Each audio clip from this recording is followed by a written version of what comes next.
Hey guys, welcome back to my channel. आप सभी का हमारे YouTube channel current history page में आप सभी का स्वागत है। चलिए शुरुआत करते हैं करंट के पहले क्वेश्चन से।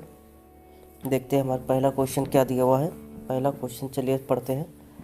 भारत के औषधि महानियंत्रक ने हाल ही में किस कंपनी की नोज़ल वैक्सीन को ट्रायल की मंजूरी दे दी है? इसमें नेज़ल की जगह नोज़ल होगा। नोज़ल, ठीक है। इसका जो करेक्ट आंसर है वो बायोटेक है। क्या है? बायोटेक। भारत के औषधि महानियंत्रक ने हाल ही में भारत बायोटेक की नोज़ल वैक्सीन के ट्रायल को मंजूरी दे दी, लेकिन इसका ट्रायल अभी फ़िलहाल कितने लोगों पे होगा? 900 लोगों पर ये ट्रायल किया जाएगा।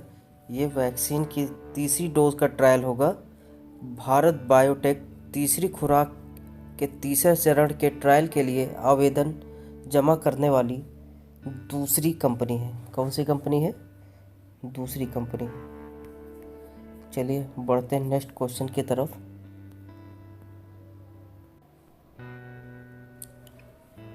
दूसरा क्वेश्चन हमारा जो दिया हुआ है, हाल ही में लाला लाजपत राय के 157वीं जयंती कब मनाई गई है? जो इनका जन्मदिन की जयंती है वो कब मनाई गई, ये पूछ रहा है इसमें। तो इसका जो करेक्ट आंसर होगा वो 28 जनवरी होगा। क्या होगा? 28 जनवरी होगा। लाला लाजपत राय भारत के, पहले जान लेते इसके बारे में। लाला लाजपत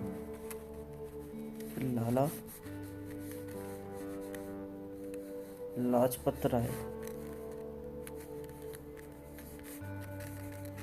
कौन थे? लाला लाजपत राय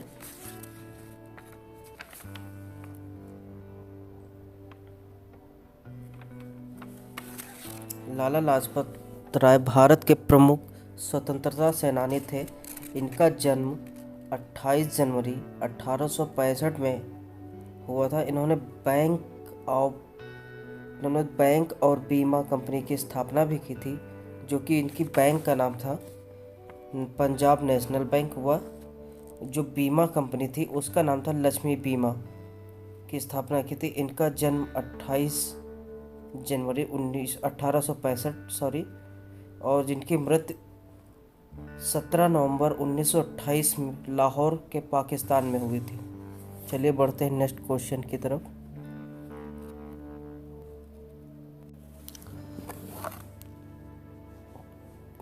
क्या क्वेश्चन दिया हुआ है? हाल ही में टाटा स्काई ने अपना नाम बदलकर क्या करने की घोषणा की है?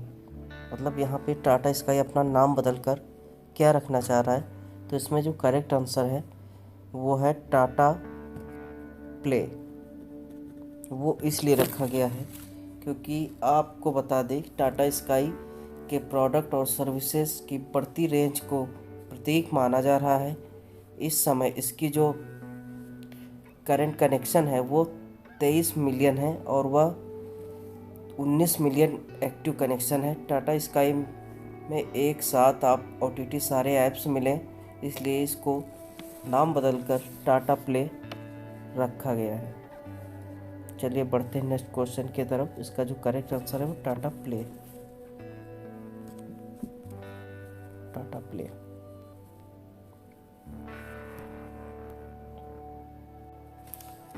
नेक्स्ट क्वेश्चन हमारा दिया हुआ है, हाल ही में अनिल औचट का निधन हुआ वो कौन थे?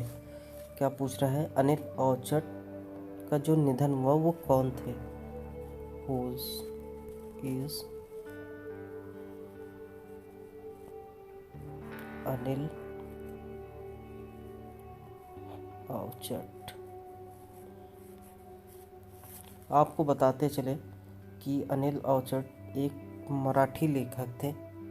ये एक सामाजिक कार्यकर्ता वो डॉक्टर भी थे, जिनका ये काफ़ी लंबे समय से बीमार चल रहे थे और इनका निधन 27/01/2022 में इनका निधन हो गया। ये काफ़ी लंबे से बीमार चल रहे थे, जिसकी वजह से इनका निधन हो गया। ये मराठी लेखक थे। चलिए बढ़ते हैं नेक्स्ट क्वेश्चन की तरफ। लेखक इसका करेक्ट आंसर होगा। नेक्स्ट क्वेश्चन की तरफ चलते हैं। नेक्स्ट क्वेश्चन हमारा दिया हुआ है, हाल ही में दक्षिण मोबियांग किस राज्य का पहला ODF प्लस गांव बना है? सबसे पहले जानेंगे ODF क्या होता है। ODF मतलब होता है ओपन डेफिकेशन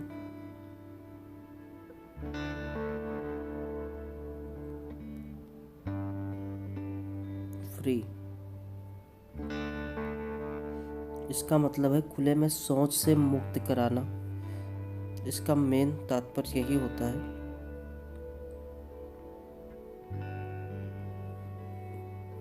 सामान्य तौर पर इसे योजना भी कह सकते हैं। सरकार द्वारा यह कदम देश में सफाई व स्वच्छता बनाए रखने के लिए उठाया गया है।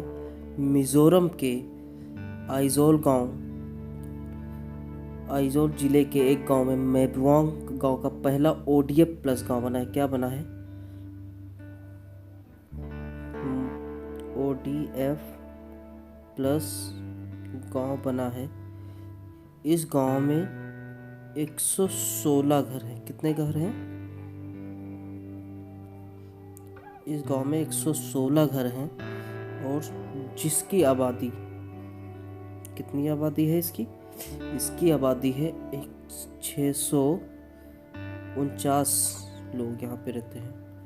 जहाँ पे पूरा ODF प्लस गांव हो गया है। यहाँ पे सामान्य तौर पर शौच मुक्त हो गया है। क्या हो गया है? शौच मुक्त। बाहर कोई शौच नहीं जाता है। चलिए बढ़ते हैं नेक्स्ट क्वेश्चन की तरफ। इसका जो करेक्ट आंसर होगा वो मिजोरम होगा। चलिए बढ़ते हैं नेक्स्ट क्वेश्चन की तरफ। नेक्स्ट क्वेश्चन हमारा दिया हुआ है, हाल ही में विश्व बैंक ने किस राज्य सरकार के लिए 1000 करोड़ रुपए कर्ज की मंजूरी दी है? ठीक है, तो इसके जो ऑप्शन दिया हुआ है, पहला ऑप्शन दिया हुआ है पश्चिम बंगाल, दूसरा ऑप्शन दिया हुआ है उड़ीसा, तीसरा ऑप्शन दिया हुआ केरल, तीसरा ऑप्शन दिया हुआ कोई नहीं। इसका जो करेक्ट ऑप्शन होगा वो केरल है, नहीं सॉरी पश्चिम बंगाल है इसका करेक्ट आंसर। पश्चिम बंगाल को 1000 करोड़ रुपए का ऋण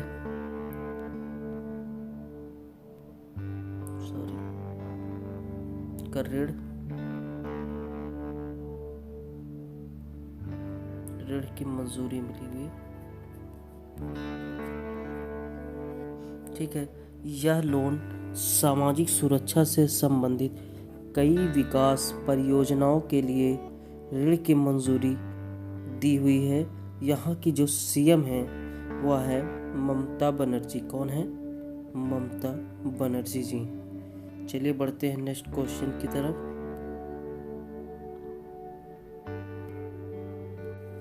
नेक्स्ट क्वेश्चन हमारा दिया हुआ है, हाल ही में एशियन गेम्स 2022 का आयोजन कहाँ होगा?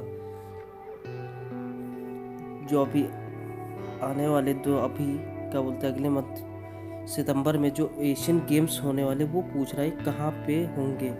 ठीक है, इसका जो करेक्ट आंसर है वो चीन है। चीन में 2022 का आयोजन होने वाला एशियन गेम्स वो चीन में होंगे, जो कि इस साल 10 सितंबर से 25 सितंबर कब होंगे? 10 to 25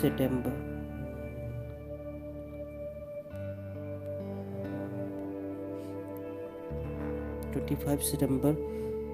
चीन के सिनजियांग प्रांत के हांजो समेत 5 शहरों में होंगे। इस बार एशियन गेम में क्रिकेट T20 को भी शामिल किया गया है। क्या किसको शामिल किया गया है?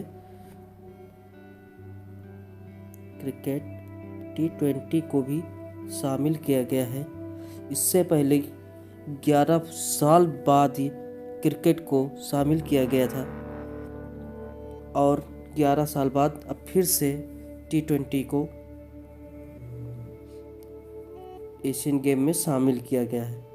चलिए बढ़ते हैं नेक्स्ट क्वेश्चन की तरफ। क्या है नेक्स्ट क्वेश्चन?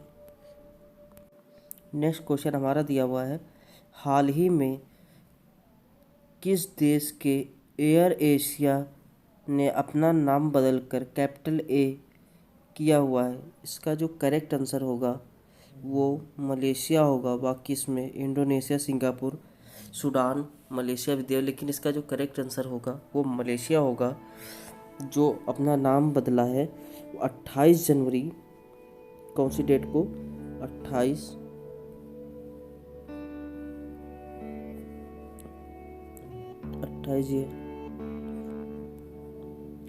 जनवरी 2022 को मलेशिया की एयरलाइंस ने एयर एशिया का नाम बदलकर कैपिटल ए क्या रख दिया है?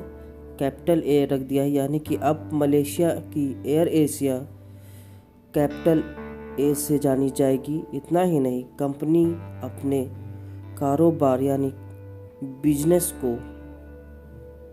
बिजनेस को विस्तार करने का फैसला किया है। इस वजह से नेम चेंज किया है ताकि लोगों का ध्यान केंद्रित हो। और इसके जो सीईओ हैं वो टोनी फर्नांडिस हैं। कौन है? टोनी फर्नांडिस। चलिए बढ़ते हैं नेक्स्ट क्वेश्चन की तरफ। नेक्स्ट क्वेश्चन हमारा दिया हुआ है, हाल ही में आई रिपोर्ट के अनुसार भारत में कितने प्रतिशत लड़कियां एनीमिया से पीड़ित हैं?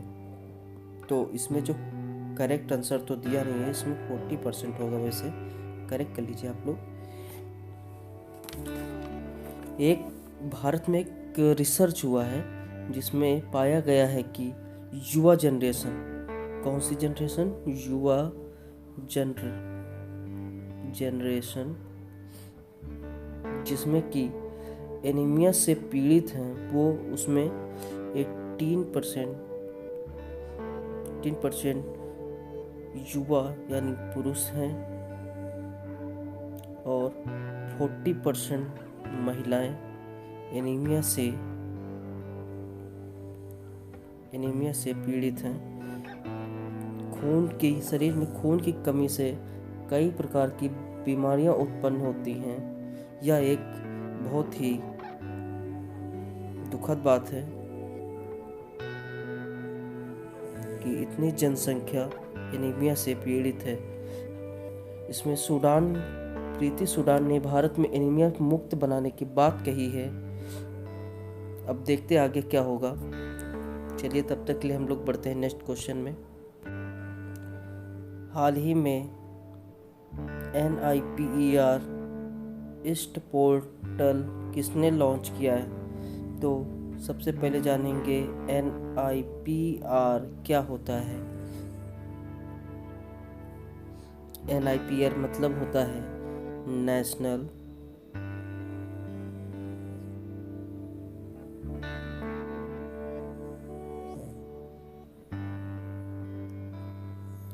इंस्टीट्यूट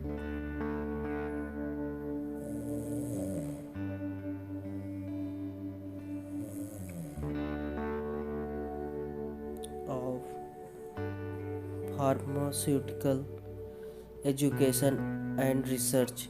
इसका मतलब ये होता है, इसका मेन मकसद छात्रों द्वारा रिसर्च हो और नई नई खोजें बीमारियों की पता चले, इसलिए यह पोर्टल लॉन्च किया गया है। इसकी जो खोज की है वह डॉक्टर मनसुख मंडाविया ने की है। इस पोर्टल की लॉन्च किया हुआ है ताकि नई नई जनरेशन जो कि फार्मास्यूटिकल से जुड़े हुए हैं वो इस पोर्टल से जुड़े और नई खोज के बारे में रिसर्च करें। तो आज के लिए बस इतना ही। मिलते हैं नेक्स्ट टॉपिक पे नए क्वेश्चन के साथ। तब तक के लिए बाय बाय। आप हमारे चैनल को सब्सक्राइब कीजिए, ज़्यादा से ज़्यादा शेयर कीजिए ताकि हम आपके लिए और मेहनत कर सकें। तब तक आज के लिए बस इतना ही। गुड बाय, गुड नाइट, शुभ रात्रि।